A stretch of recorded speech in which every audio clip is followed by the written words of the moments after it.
Sinabi ni Senate President Vicente Tito Soto na hindi certify ni Pangulong Ferdinand Marcos Jr.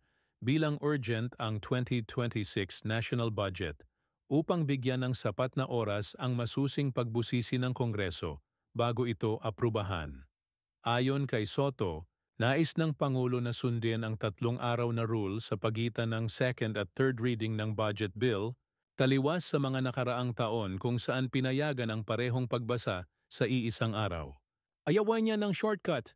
Gusto niyang mabasa ng mabuti kung tama lahat ng pinapadala, ani Soto. Dahil dito, sinabi ni Soto na mag-a-adjourn ang Senado sa Oktubre 10 para bigyang daan ang Comet hearings habang susunod naman ang Kamara 3 araw makalipas.